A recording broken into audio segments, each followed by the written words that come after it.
Família e escola, do amor que educa à educação que ama. Professor César Nunes é o nosso amigo, orientador e parceiro de muitos anos. Acompanha de perto os nossos trabalhos há quase 3 décadas e é o responsável por muitas ideias, sugestões, incentivos e apoios incondicionais. É o nosso orientador, como dirá nas suas reflexões. Uau, como é bom dizer isso e saber que estamos juntos. Ouso dizer que o professor César Nunes está para conosco no programa Educar para o Pensar, assim como o dedo está para a mão, ou a ideia está para a realização, ou o sonho para a realidade. Mas por que isso, professor Silvio? Numa apresentação de abertura de um ciclo de 4 grandes palestras? Porque estamos iniciando um ciclo de conteúdos significativos para educadores, pais, professores e educandos. E não poderíamos pensar essa iniciativa de conteúdos disponibilizados para todas as escolas e educadores, não começar com o nosso amigo César Nunes, educador de primeira linha, pois é humano no que diz e faz.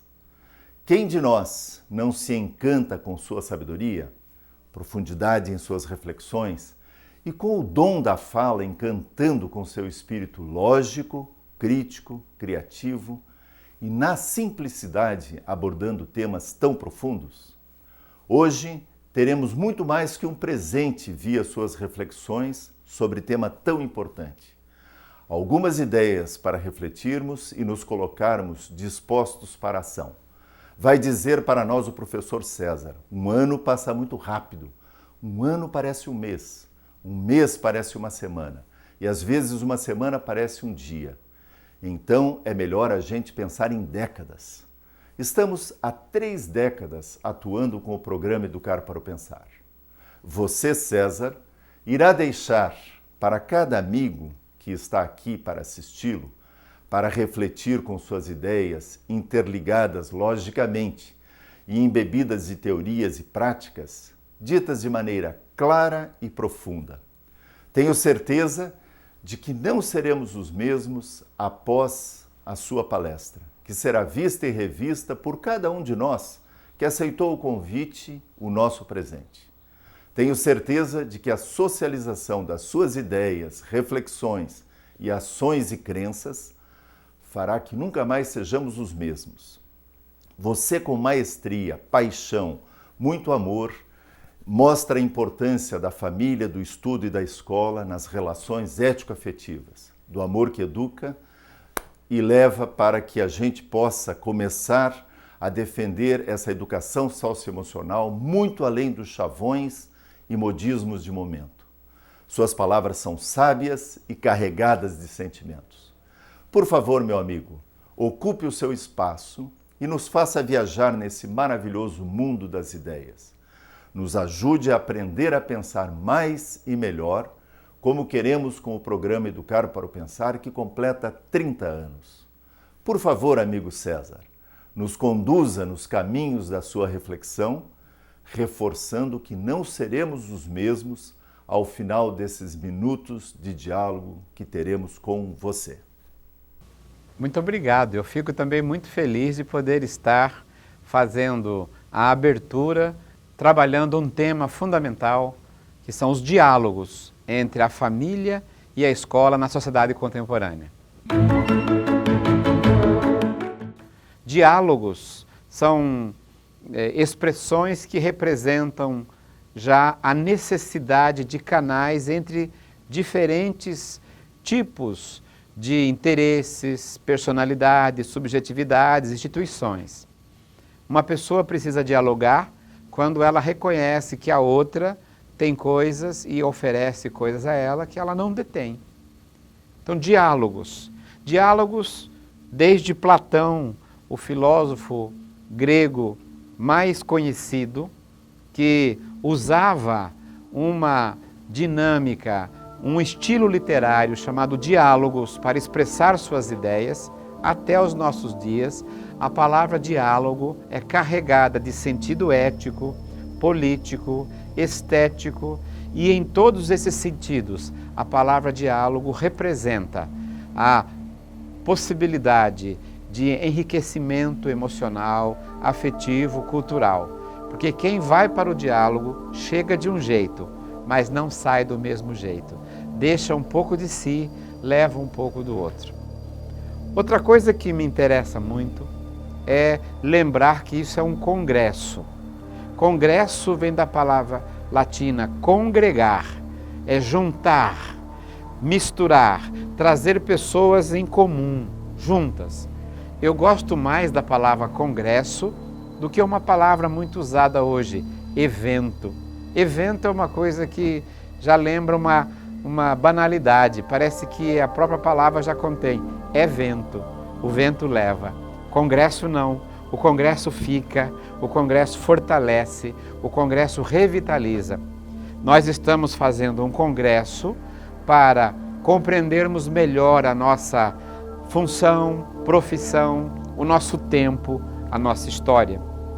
Esse congresso tem 2 temas, eixos, que devem articular todos os demais, todas as palestras, oficinas pedagógicas, mesas de debates e todos os outros mecanismos e mediações que nós ofereceremos para você que nos acompanha, para você que agora haverá de participar de uma grande aventura pedagógica, de uma grande viagem nesse sentido reflexivo, uma viagem ética, filosófica, pedagógica, para que ao final desse processo você se sinta também melhor, um pouco mais consciente do seu papel, um pouco mais apropriadamente educador, um pouco mais consciente da função que deve haver na família e na escola para produzir juntos a melhoria, a orientação das crianças, dos adolescentes, dos jovens, nessa nossa vida dramática e maravilhosa, que todos nós entramos de um jeito, mas também que teremos que, através dos nossos atos, sair de outra maneira, fazê-la com sentido, prepará-la de uma maneira muito mais amorosa, acolhedora para nossos filhos e filhas. O diálogo desse congresso é entre a família e a escola. Evidentemente que não há somente essas 2 instituições, a sociedade, a cultura, as linguagens, as ciências, mas as 2 instituições matriciais que todos nós de alguma maneira abordaremos, será exatamente que tipo de integração, que vias de mão duplas poderemos construir entre as novas formas de organizar a família e as novas demandas e necessidades de organizar a escola. E é isso que nós queremos debater. Eu tenho a alegria de dizer que a minha primeira formação foi filosofia. Eu terminei o curso de filosofia no comecinho da década de 80 e os militares tinham tirado filosofia do ensino médio. Eu até acho meio lamentável essa política pendular que há no Brasil de ora tirar disciplinas, ora colocar disciplinas. Acho que era muito mais importante que tivéssemos clareza de uma unidade basilar no currículo e depois a diversidade conjuntural. A filosofia é um componente fundamental para a compreensão da vida, para a compreensão da ação humana, dos valores que devem reger a vida pessoal, dos valores que devem reger a vida coletiva. Então eu saí com diploma de filosofia. Não conseguia aulas, pois não havia naquele momento. Então eu voltei para a universidade e fiz o curso de História, fiz a complementação para ser professor de História. E aí, caríssimos professores, educadores, pais e alunos, eu voltei para a escola com 2 formações, História e Filosofia. E eu percebi que eu conhecia um pouco de História, conhecia um pouco de Filosofia, mas não entendia nada da criança e do adolescente. E eu voltei para a faculdade e fiz o curso de Pedagogia, porque eu acredito que a gente precisa conhecer o conteúdo, que a gente precisa conhecer e atualizar o conteúdo, mas nós precisamos, caríssimos professores, desenvolver a didática, a arte de ensinar. eu já conheço muitos professores e os respeito, que são bons nos conteúdos, mas não conseguem mais dialogar com as crianças e com os adolescentes. Não desenvolveram didáticas um pouco mais ricas, um pouco mais sedimentadas, um pouco mais atraentes, para que a criança e o adolescente tanto gostasse do conteúdo, quanto gostasse também da forma com que os professores apresentam esses conteúdos. E aí, com filosofia, história e a pedagogia, eu me senti um pouco mais seguro para começar o ofício de educar. Esse ofício que me levou há 3 décadas estar na educação básica, estar no ensino superior, estar na pós-graduação e hoje estar aqui muito gratificado, preparando com vocês a nossa alma, a nossa vida para os desafios que virão na próxima década, nos próximos anos que nós teremos que viver. Por que eu falo década, educador, pai? Porque um ano passa muito rápido. Um ano parece um mês parece uma semana e às vezes uma semana parece um dia. Então é melhor a gente pensar em décadas. O que eu vou fazer nessa década? Qual vai ser o papel da escola nessa década? Qual vai ser o papel da família neste mundo de hoje? E aí nós vamos ter que juntar nessa reflexão as transformações que há hoje, claramente, patentemente, quem quiser olhar com honestidade, nas organizações familiares e as transformações e mudanças também que aparecem para a escola. A escola hoje precisa entender, compreender, decifrar os caminhos, as mediações para que ela possa cumprir seu papel histórico e, ao mesmo tempo, fazer as transições que haverão de acontecer entre o mundo pessoal, particular da família e o mundo da sociedade, da cultura, uma sociedade cada dia mais ampla, a sociedade global, a sociedade do 3º milênio, a sociedade do século XXI. Eu acredito, pais, professores, educadores que me acompanham aqui, eu acredito que tanto a família quanto a escola, elas têm, por razões históricas, uma função de transmitir aquilo que a geração anterior produziu, transmitir os valores, transmitir os conhecimentos, transmitir as atitudes, os comportamentos. Então, caríssimos pais e professores, toda a família e toda a escola tem um pé no passado. Ela é tradição, porque ela tem que tradere, em latim, trazer para as novas gerações o que as gerações anteriores produziram. Mas essa geração, essas pessoas, não podem pensar somente em transmitir o passado sem as mediações do presente e sem os planejamentos para o futuro. Por quê? Porque uma coisa é a tradição, boa, reconhecida. Outra coisa é o tradicionalismo, é querer copiar as coisas do passado sem nenhuma mediação e reproduzi-las no presente. Nem as famílias do passado voltarão mais, nem as famílias, nem as escolas do passado voltarão mais. O passado era para ser decifrado, compreendido, e o presente é que é para ser construído com novas relações, respeitando a trajetória do passado, mas tendo coragem para fazer as transformações e inovações que o presente exige, de modo a dar segurança para crianças, adolescentes e para nós mesmos, naquilo que nós preparamos para o futuro. Porque o futuro não é só incerteza, o futuro é colheita. O que nós plantarmos hoje, colheremos no futuro.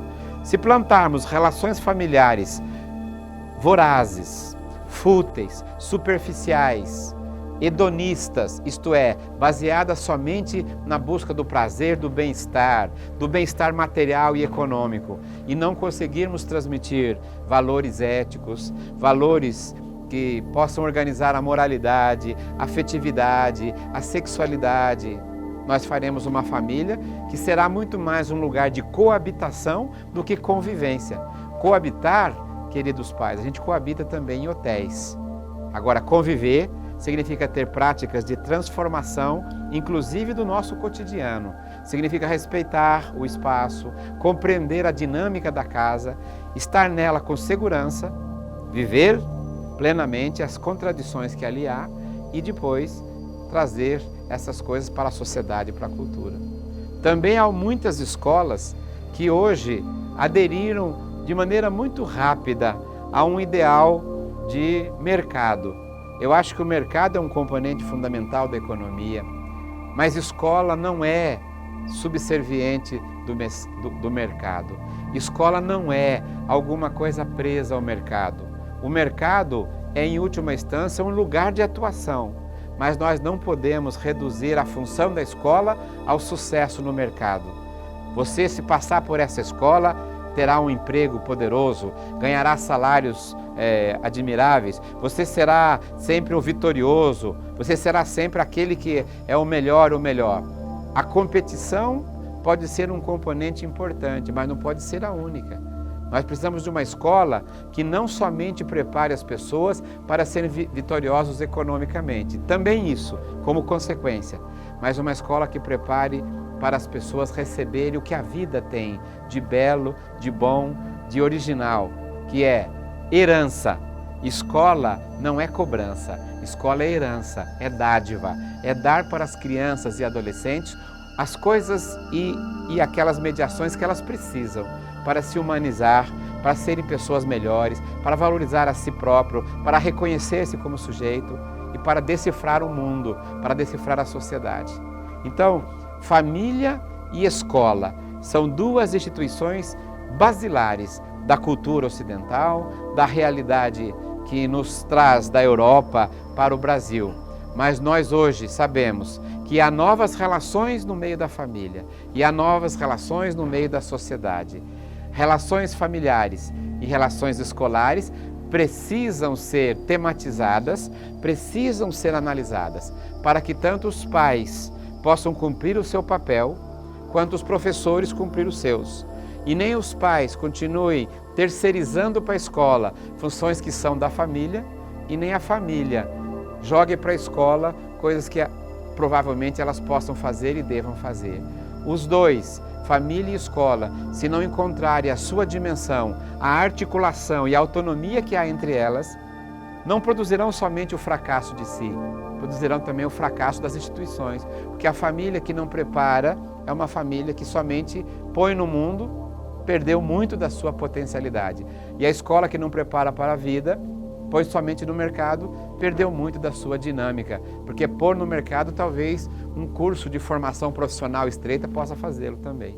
Agora, preparar para entender o mundo do trabalho, o mundo da cultura, a questão da organização da sociedade, ter sensibilidade, ter valores, respeitar as tradições naquilo que elas precisam ser respeitadas e, ao mesmo tempo, ter coragem para inovar sem quebrar os paradigmas que precisam ser mantidos, é a tarefa da articulação educacional entre família e escola.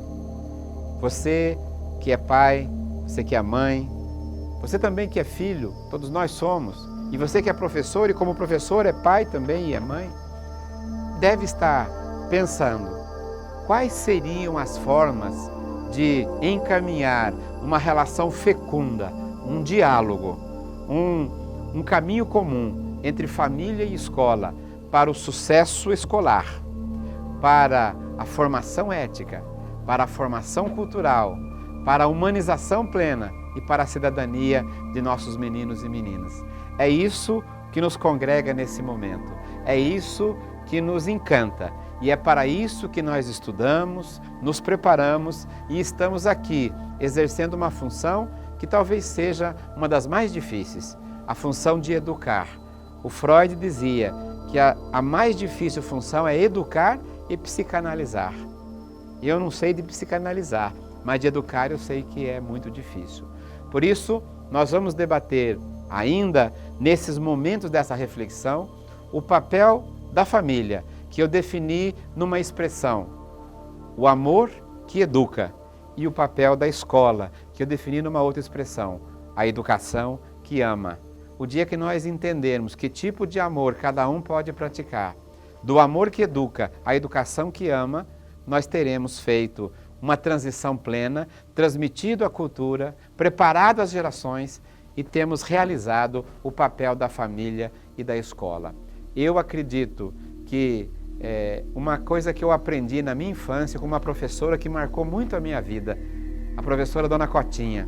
Ela dizia: quando a família é a primeira escola, a escola vira a segunda família e quem ganha são as crianças. Era isso. Olá, como nós falamos no bloco anterior, caminhamos do título, do tema desse auspicioso, maravilhoso congresso. Falamos da palavra diálogo. O diálogo supõe diferenças e integrações. Nesse bloco nós pretendemos abordar as transformações entre família e escola que nós percebemos de uma maneira um pouco mais crítica, reflexiva e acolhedora, inclusive. A família, ela é uma instituição social e a família tem origens históricas bem antigas, mas o modelo de família que nós vivemos nos últimos séculos, os sociólogos, os antropólogos chamam de família vitoriana, recorrendo ao conceito da Rainha Vitória, uma importante interlocutora da Revolução Industrial Urbana na Inglaterra. A Rainha Vitória, ela praticamente governou no período que fez a Inglaterra a sociedade mais avançada, com relações capitalistas industriais e relações urbanas. Então foi a Rainha Vitória que particularmente produziu uma série de leis e de costumes que define o que a gente entende por família vitoriana. O que podemos definir como família vitoriana? A família centrada nos papéis tradicionais do pai e da mãe, a família centrada nos filhos e filhas, a família ordenada com um tipo de moral, de papéis sexuais, de papéis éticos, voltados para a reprodução da sociedade que naquele momento se chamava sociedade capitalista industrial. A sociedade que tinha que reproduzir os valores, formar a criança, preparar para o trabalho. A sociedade da Rainha Vitória que construiu um tipo de escola, a escola que tinha que ensinar, primeiro, regras morais, alfabetizar, ensinar conteúdos clássicos, preparar a disciplina para a vida social e depois preparar também para as funções sociais. Naquele momento, o século XVIII, a Rainha Vitória prepara a menina para as funções muito mais de mãe e as funções muito mais de esposa, que a sociedade preparava, definindo isso como o papel da menina. E para o menino, a sociedade queria que ele desenvolvesse as habilidades do trabalho, desenvolvesse as habilidades da participação social, criando, portanto, dois tipos ou papéis sexuais e sociais, um masculino e um feminino, de maneira rígida, de tal maneira que a medicina, a legislação, a estrutura jurídica definiam esses modelos de homem e de mulher, de família, de religião e de escola. A era vitoriana, que organiza as estruturas familiares na Europa, também ela se espalha por todas as sociedades que foram colonizadas pelos europeus. A família vitoriana também é a inspiração do Estado português, que vindo para o Brasil aqui reproduz o que também, por influência da própria Inglaterra, o próprio Estado português já vivia. Eu não sei se você já assistiu um belo filme com Mel Gibson que chama Coração Valente. Nesse filme, que sempre passa, além da luta política que há na Idade Média, há uma coisa que as pessoas esquecem. A causa que faz o ator principal escocês brigar contra a realeza é porque ele é prometido em casamento para uma menina e o senhor do feudo, o feudo era uma terra que ele era proprietário, tinha o direito da prima nocte, a primeira noite com todas as meninas que moravam no seu feudo. E essa menina, por não aceitar isso, é assassinada. E ele entra numa luta. Por quê? Porque na Idade Média não havia esse modelo de família que nós temos. Na Idade Média casavam-se as pessoas que eram proprietárias, que queriam ter um filho, que era o filho homem, para ter a herança do feudo. não se preocupava com o casamento ser universal, para todos, uma promessa reconhecida pela igreja e reconhecida pelo Estado. Então a família era outra. E como eram as escolas nesse mesmo momento? Preparatórias para os papéis sociais e para o trabalho. Então nós tínhamos uma escola rígida, aliás, em alguns lugares, vocês devem saber, as meninas não iam para a escola.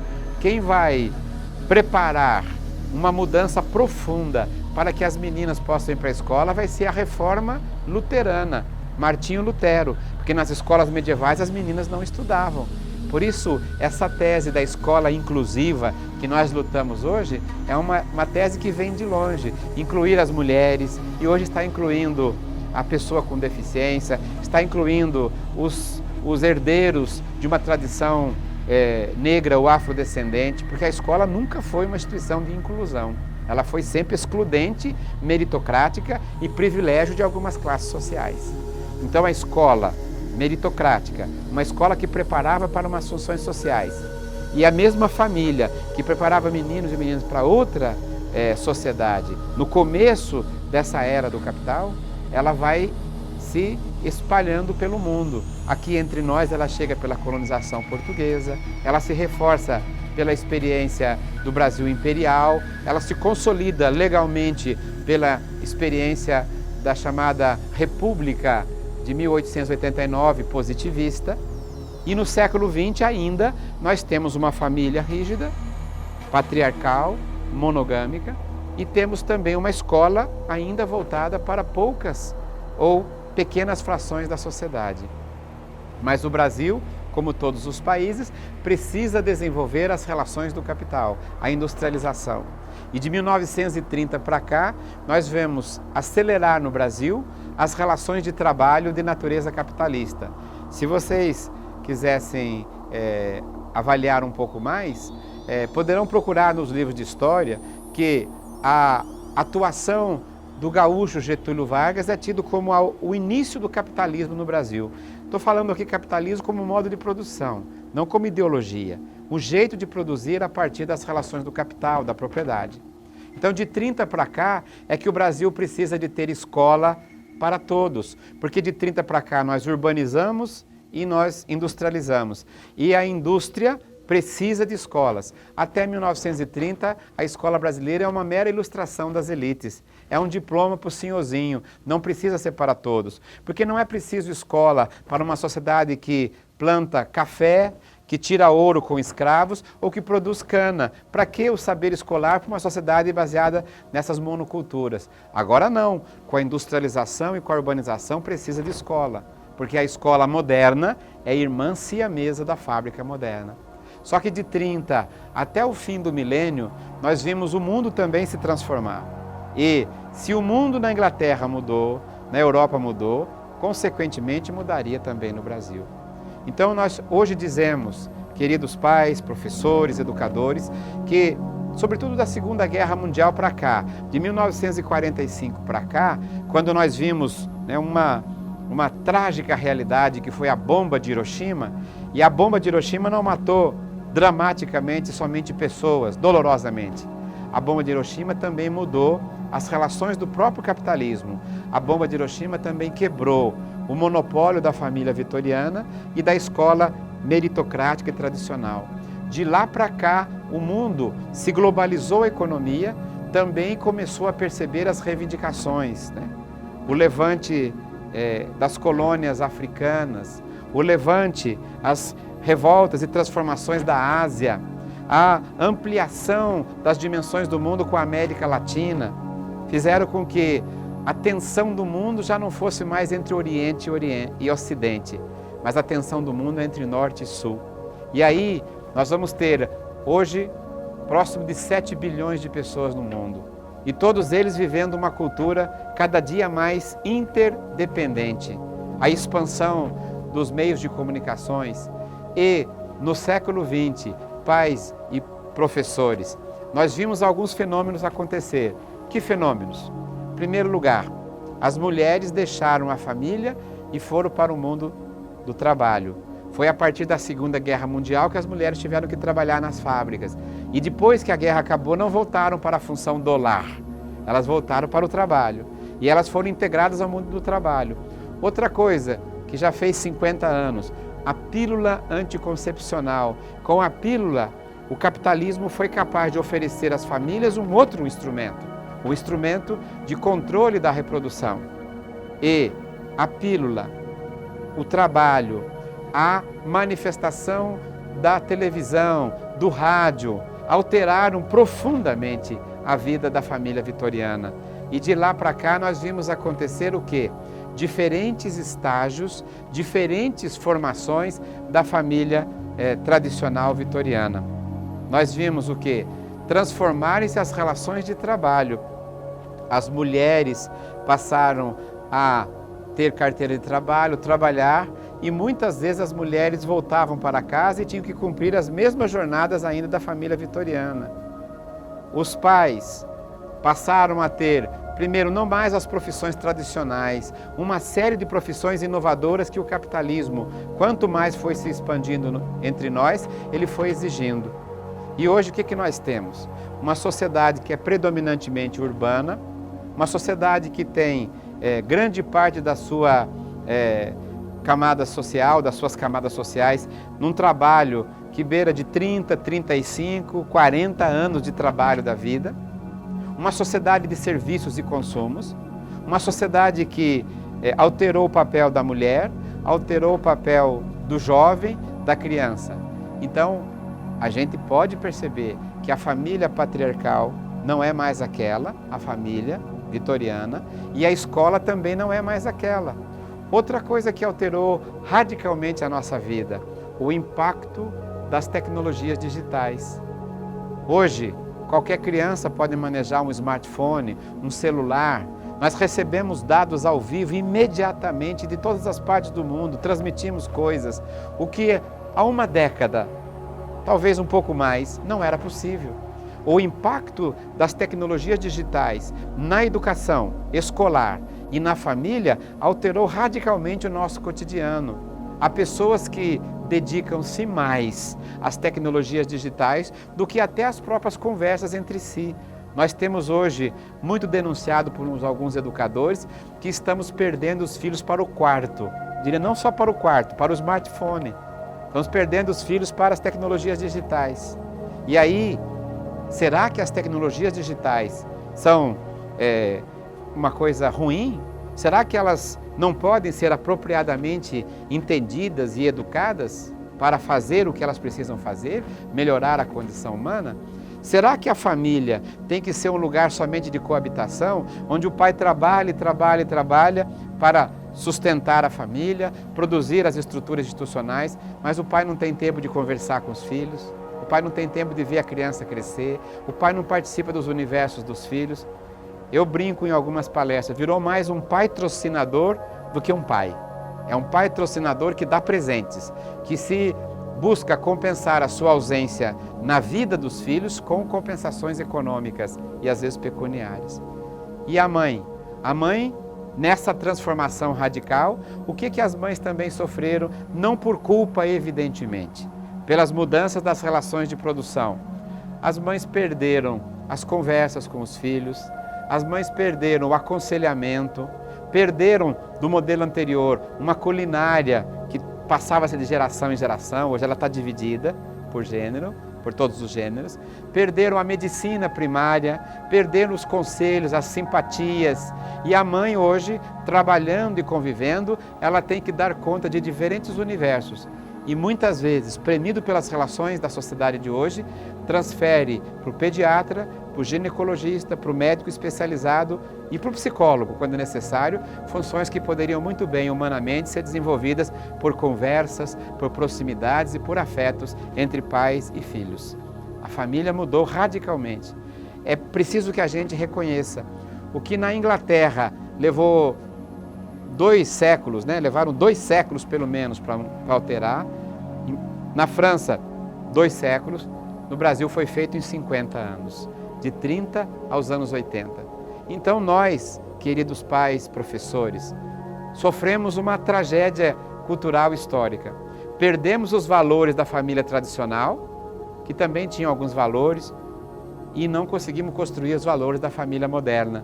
Nós perdemos a proteção do pai, a proximidade da mãe, a comensalidade, comer juntos, que era uma tarefa da família brasileira tradicional. Perdemos o culto dos antepassados, a gente sabia o nome do bisavô.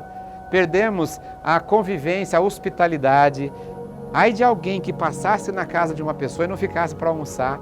Perdemos tudo isso em cima de uma vida voraz, de trabalho, de ampliação do tempo e das necessidades escolares.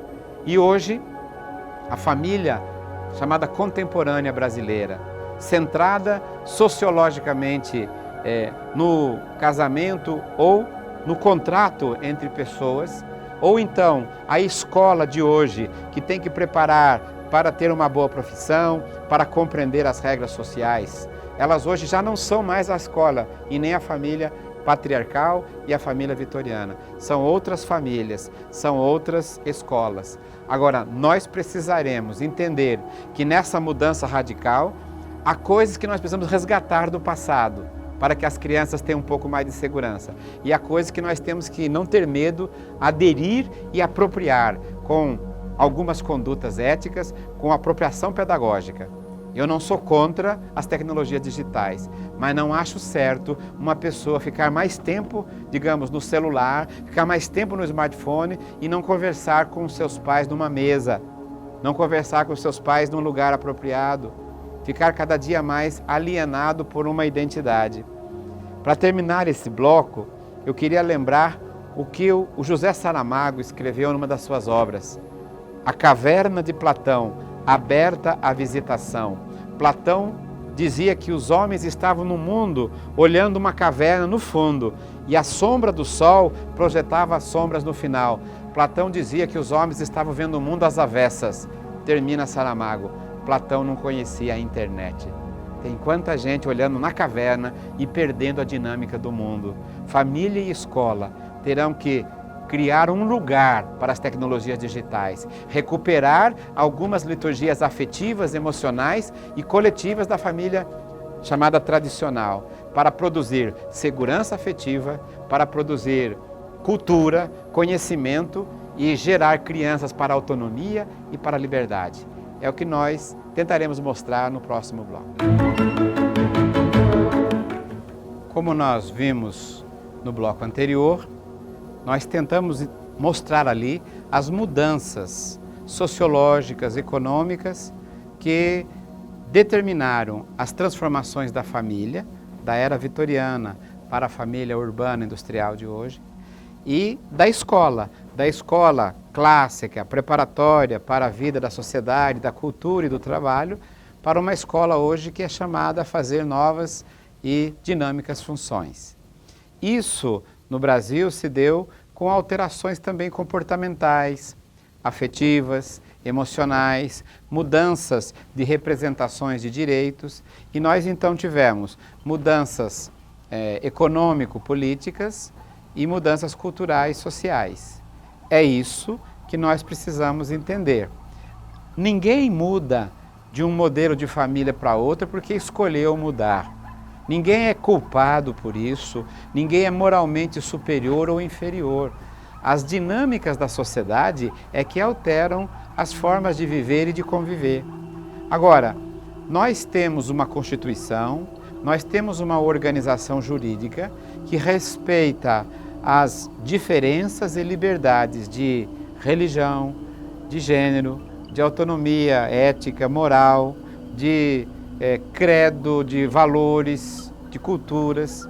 Então nós temos hoje um marco jurídico essencial para que todo mundo se entenda como alguém que vai conviver e dialogar, que é o tema dessa nossa reflexão. Assim, há hoje um modelo de família que quer ainda preservar as relações do modelo anterior, e é legítimo que queiram lutar para que essa família prevaleça. Mas há também outros modelos de famílias formadas por novas formas de orientação sexual, por novas identidades de gênero, que já existem em outros países e que também no Brasil existem. Famílias formadas por um homem e uma mulher, famílias formadas por 2 homens, 2 mulheres, outras formas de compreensão da heterossexualidade e da homossexualidade. Não nos compete aqui, nenhum de nós, a julgar quaisquer que sejam as opções.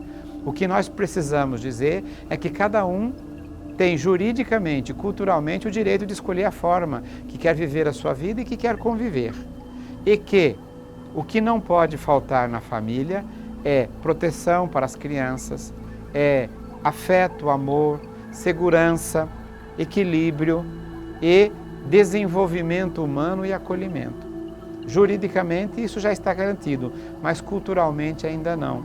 Por isso, a nova família que se constitui hoje também tem que entender que ela tem que desenvolver sobre si uma série de práticas. E a escola? A escola hoje tem que continuar do mesmo modelo ou a escola tem que incorporar, respeitar, acolher as novas formas de representação e convivência? Evidentemente que é a segunda questão. O Sartre, Jean-Paul Sartre, que é um filósofo do pós-guerra, ele diz assim: primeiro conheça o que fizeram de você, porque você é um pouco das aspirações dos pais, um pouco do que a família fez, um pouco do que a comunidade faz. Conheça bem o que fizeram de você para você não ser ingênuo. E depois ele completa: mas depois de conhecer o que fizeram de você, você vai ter que decidir o que é que você vai fazer com o que fizeram de você. E essa segunda atitude é que marca a originalidade de cada existência. Pais e professores, nós temos que entender as mudanças da família e as mudanças da escola. E nós temos que hoje, num exercício afetivo, coletivo, tolerante, diverso, tentar fazer o melhor na família e na escola que nós convivemos. Respeitar as novas formações familiares e defender e lutar pelas formações que você acredita. Mas também fazer a crítica de muitas coisas que estão hoje presentes na família e que não contribuem para que a família seja um lugar de formação ética, amorosa, estética, afetiva e emocional. E aí os pais muitas vezes estão hoje caindo no canto da sereia de fazer a família somente um lugar de preservação econômica e de contiguidade ou de coabitação, como eu disse. E as escolas? As escolas, a meu ver, deverão manter o seu papel institucional, que é de transmitir o conhecimento, que é de preparar as crianças e adolescentes para a vida em sociedade, que é promover o desenvolvimento humano das diferentes dimensões: cognitiva, afetiva, emocional, sensório-motora, corporal, física, mas social, sociabilidade, verbal, aprender a falar bem, aprender a pensar bem, aprender a sentir bem, para que as crianças possam, com esses meios que o ser humano produziu, integrar-se como pessoas plenas, autônomas, numa sociedade cada dia mais, digamos, desumanizada e cada dia mais utilitarista, hedonista que nós vivemos. Agora, como é que nós vamos fazer isso? Nós primeiro precisamos entender que para que a família e a escola cumpram o seu papel, nós temos que ter convicções.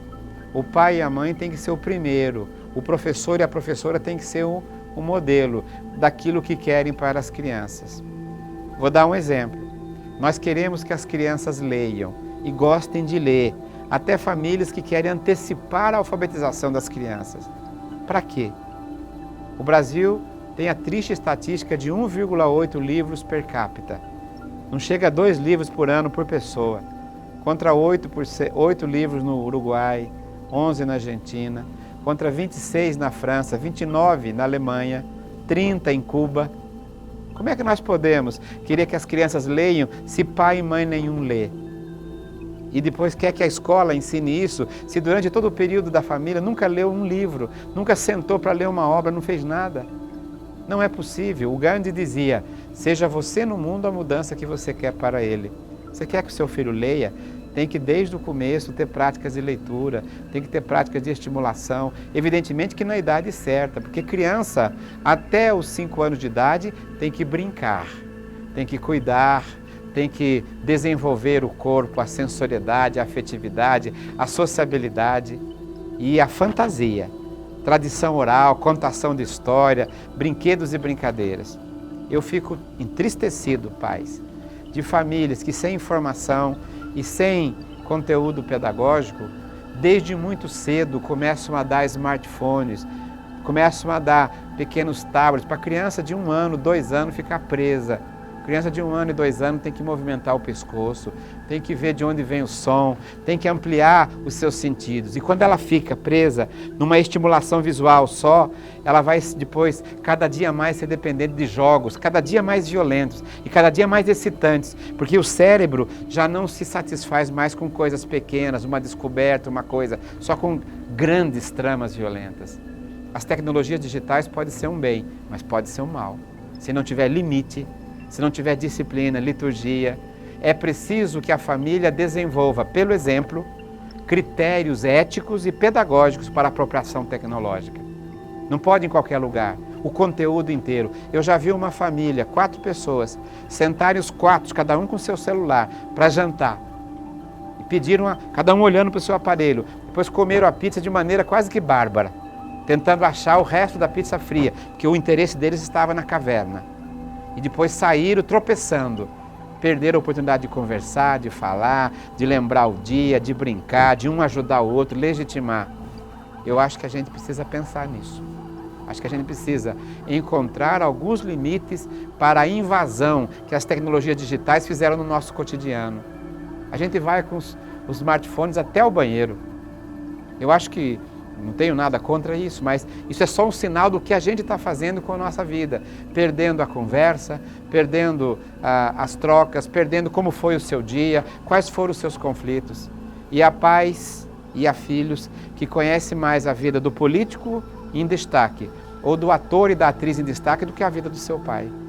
E aí o Platão me ensina, ninguém ama nem respeita o que não admira, ninguém admira o que não conhece. Ninguém conhece que não se dá a conhecer. Uma das coisas que nós temos que fazer hoje é criar limites para a apropriação tecnológica. Há coisas que a criança não precisa. A criança não tem que ter celular. A criança não tem que ter smartphone. Tem que ter na hora certa. A criança tem que ter pai e mãe presente, segurança emocional e afetiva, alimentação, ambiente agradável. E leitura, quando for o caso, e fantasia, contação de história, brinquedo, espaço, nessa riqueza que nós temos no nosso Brasil, estar junto com os seus. Agora, também é necessário dizer que a escola que o Brasil precisa também terá que encontrar um mecanismo de apropriar-se das tecnologias. Ensinar as crianças a pesquisar, ensinar a acessar bibliotecas virtuais. Não é simplesmente ir para a internet. A internet, me desculpe, tem a abrangência de um oceano e tem a profundidade de um pires. Você não vai na internet e aprende a pesquisar só por saber manejar os arquivos que ali caem. Em 8 segundos, quase que 8.000 informações, se você quiser. Para ser um mestre em educação, precisa ter um orientador. Para ser doutor em educação, precisa ter um orientador. Para fazer pós-doutorado, tem que ter um orientador. Então, para aprender a pesquisar na internet, as escolas têm que ter programas de apropriação tecnológica, de ensinar a investigação na internet, porque cai um arquivo de um prêmio Nobel e cai um arquivo de uma bobagem, de uma brincadeira de alguém. Quem é que vai fazer o discernimento? É um professor, é um educador. A escola tem que pensar a ampliação de jornada. A família hoje não confia mais na sociedade, não confia mais na rua. A família não confia mais nas instituições, muitas delas hoje exatamente dilaceradas. A família não confia nem no shopping, mas é preciso que a família confie na escola. E a família abra espaço para que a criança tenha na escola as outras dimensões que ela precisa para viver na sociedade. Aprender a lidar com o esporte, não só para a competição, mas para o desenvolvimento, para a cooperação, para a solidariedade, aprender a trabalhar a música, a fotografia, aprender a arte junto com o Renascimento, junto com a estrutura rococó, aprender a compreender os sentidos de uma igreja, o patrimônio histórico-cultural e o patrimônio ambiental de uma cidade.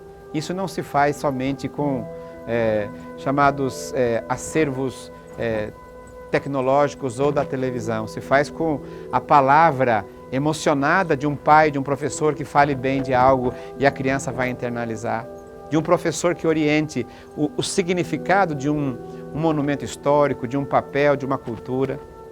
Então eu diria, a escola vai ampliar a sua jornada, a escola vai ampliar a sua função social.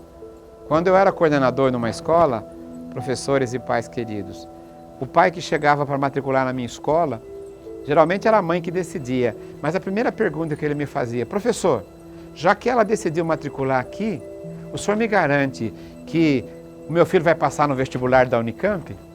E eu parava, estava preparado, eu dizia: eu lhe garanto, pai, que ele vai passar no vestibular da autoestima, da corporeidade, dos valores, da alegria de falar, de aprender a falar, do trava-língua.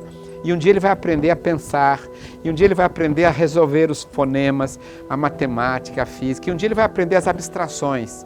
E quando ele aprender todos os vestibulares anteriores, ele passará também no vestibular da Unicamp, como consequência do vestibular ético, estético, emocional, afetivo e cultural. Porque preparar uma criança, um adolescente, para desenvolver a memória, para decodificar uma prova, muitas vezes mal feita, para entrar na universidade, qualquer escola faz. Mas preparar uma criança para a vida, para a alegria, para a cultura, para a autonomia, para o deciframento da vida, é mais do que um vestibular. É um vestibular, como na Idade Média, se tiravam a roupa dos meninos que iam para a universidade e se vestia a roupa da área que ele ia estudar.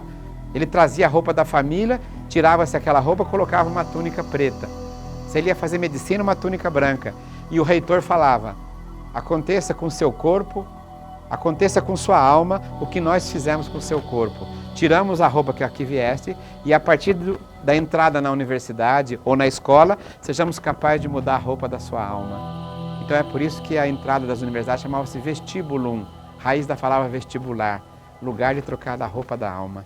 Então eu queria que a escola fosse um lugar de formação para a sensibilidade social, conhecer a questão ambiental da cidade, conhecer como é que é o equipamento de saúde, onde é que estão as crianças que às vezes, lamentavelmente por nossa sociedade, padecem de um câncer e nós não temos ninguém para lá.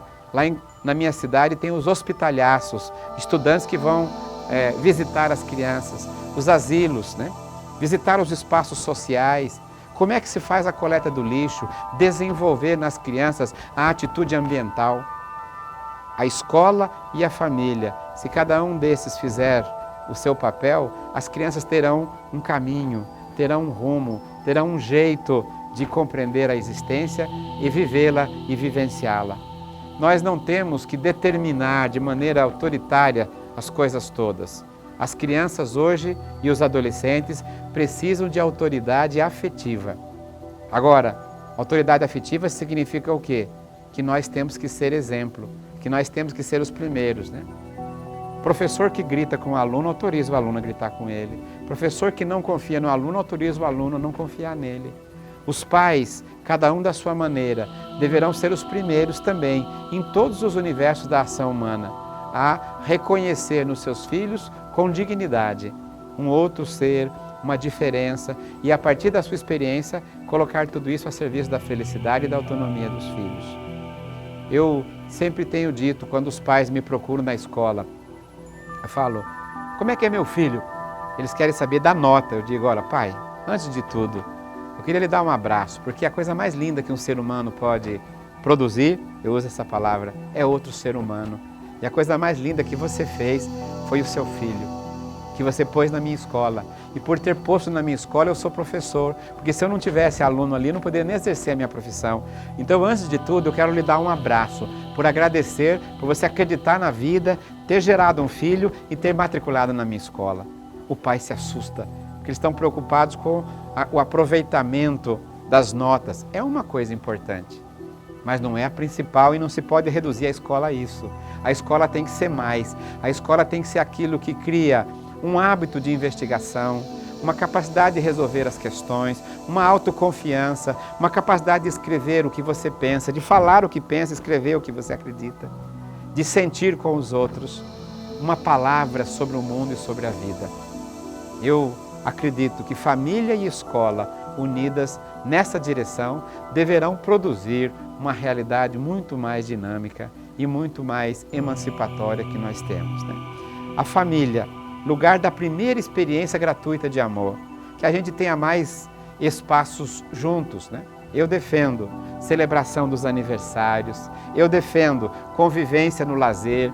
Não pode, durante a família, durante a semana, a família cada um está para um lado. E no fim de semana, os adolescentes vão fazer lazer com sua turma, os mais idosos vão para o outro lado, o pai e a mãe vão para outro. Se eles não convivem, como vão ter trocas valorativas? Tem que ter trocas valorativas. É a convivência de alguém numa idade mental e psicológica mais avançada e amadurecida com alguém numa outra menos desenvolvida é que vai dar a riqueza. Conversar entre si, contar histórias, né? Desligar um pouco os aparelhos eletrônicos, desligar um pouco a televisão e conversar mais, dialogar mais, saber mais de si e dos outros. Nós vamos ter surpresas quando abrirmos a conversa com nossos filhos. Eles se surpreenderão conosco e nós nos surpreenderemos com eles. Acho que nós temos que ter a comensalidade, comer juntos. O Henrique Dúcio, um dos grandes intelectuais que já participou também de um dos congressos como esse que nós estamos fazendo aqui, o primeiro deles, Henrique Dúcio diz assim: a fidelidade à mesa é tão importante para as famílias quanto a fidelidade à cama para o casal. Comer juntos é um ato importante, porque comer vem de uma palavra latina, companheiro, cumpanere, aquele que come o pão comigo. É na comida coletiva e comum que a gente digere o sofrimento e nutre os projetos comuns. Comensalidade, ancestralidade, conversa, são elementos que valorizam a família. E não ficar todo mundo prisioneiros das grades do vídeo, dos grandes vídeos e dos pequeninos hoje. Acho que são coisas boas. Nós só precisamos de equilíbrio, como dizia Aristóteles, meden agan, né? No meio está o equilíbrio está no meio. Então, nem para um lado, nem para outro. Não é possível continuarmos com essa ideia de que a família jogue para a escola muitas de suas funções. Eu acho que a família é um ambiente moral, a família tem que, no limite que ela tem, ser responsável de maneira muito prudente e amadurecida para dizer o que é certo e o que é errado. A família é o cultivo da diversidade, é a superação do preconceito, de qualquer tipo de intolerância, de dogmatismo de qualquer natureza, preparando a criança para esse respeito, porque ela não nasce com isso, numa escola diversa, autônoma e plena, com atitudes de acolhimento e de afetividade, de compreender que uma pessoa desenvolve mais uma área, outra área, e que as pessoas não se medem pela nota que têm, se mede pelo tanto de humanidade que são capazes de proporcionar um para o outro. Uma escola humanista, uma família acolhedora, uma família formativa. Nós vamos ter a integração desses dois modelos, seja nas versões mais tradicionais, tradicional não é tradicionalismo, seja nas versões mais contemporâneas, onde as novas formas de organizar a família também sejam capazes de preservar a autonomia da criança, as escolhas das crianças, a identidade do adolescente, não querendo a priori definir nem isso nem aquilo sobre a criança, mas cada um de nós sabendo de maneira honesta deixar as crianças para viver a dor e a alegria de ser o que são. E isso me parece ser uma atitude prudente, me parece ser uma atitude filosófica, uma atitude educacional. Olhar para a diversidade do mundo, olhar para a alegria que hoje cada um de nós pode exercer, compreendendo o seu papel no mundo. O Sócrates, um dos filósofos mais citados na filosofia, mas que não escreveu nenhum livro, tem uma frase que diz: uma vida que não é examinada não merece ser vivida. Esse congresso, as conversas, são sempre oportunidade, as aulas de uma escola, para que a gente possa produzir uma forma de examinar a vida. E aí, os nossos filhos, nossas filhas, as formas de conviver, as pessoas às vezes têm um segundo casamento, têm um filho no outro casamento, fora da família, tudo isso tem que ser uma forma da gente desenvolver as novas dinâmicas da afetividade, sem medo, sem desequilíbrios, sem cobranças, né? Sem condenações. E na escola, mais tempo na escola, mais atividades de referência. Eu não gosto muito da palavra aluno. Aluno, alguns dizem que vem da raiz de aquele que não tem luz própria. Outros dizem que vem da raiz aquele que não se nutre por si só. Eu queria que a gente superasse a palavra aluno, a gente usasse a palavra estudante. Estudante é aquele que estuda, aquele que busca investigar o mundo. Mas para ser estudante tem que estudar também, é uma palavra exigente. Porque ele pode até entrar como aluno na escola, mas a escola tem que ser tão rica que o transforme em estudante. E o dia que ele for estudante, ele está com um caminho para ser estudioso. E se ele continuar com o apoio da família e com o apoio da escola, de estudioso, ele chegará à sabedoria, a sábio. Eu acho que é isso que nós precisamos deixar para nossos filhos e filhas. Eu ensino muitas coisas do que eu posso para os meus alunos, para os estudantes que convivem comigo, e algumas coisas também eu passei para os meus filhos. Uma vez eu ensinei para o meu filho uma música. Escute essa música aqui. E eu dei a música do Belchior, cantada por Elis Regina. Minha dor é perceber que apesar de termos feito tudo o que fizemos, ainda somos os mesmos e vivemos como nossos pais.